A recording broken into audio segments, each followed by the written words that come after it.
যুবরাজ চন্দ্র বিশ্বাস। আচ্ছা, এটা আপনি কিসে দিয়া আপনি কোন ইউনিয়নে আছেন? এই ইউনিয়নের জফদার আমি। এই ইউনিয়নের নাম কোন? আমিরগঞ্জ ইউনিয়নের জফদার আমি। আচ্ছা, আজকে ঘটনা কি করছেন? করছে আপনার চেয়ারম্যান স্যারও নাই, সচিব স্যারও নাই, সহকারী সচিব আসছে। ওনার রুম উনি কাজ করতেছে, আমি হল রুমে বসা ছিলাম।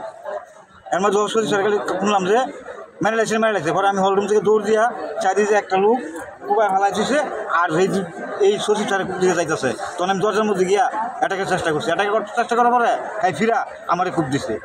আমার কূপ দেওয়ার পরে আমি করছি টাসকা হয়ে গেছি গিয়া শীত থেকে নামার পরে আমার উপর ভালো দৌড় মারছে। তার পরিচয় কি? তার নাম শামীম, এতটুকু জানি তার নাম শামীম, এলাকায় বাড়ি। কেন কারে কোবাইছে এটা বলতে পারবো। আপনি কোন জায়গায় আঘাত করছে?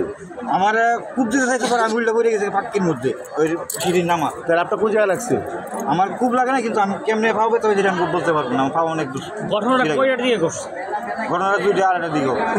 এই লোক মারা গেছে, ওই লোক এখানে কি কারণে আসছিল, কি কাজ নিয়ে আসছিল? শুনছি টেডলাইসে লেগে আছে, সচিব সাহেব বলছে আমার সাহেব টেডলাইস নিতে এতটুকু জানি। এটার পরে আমি শুনছি যে টেডলাইস নিতে আমার সচিব বলছে।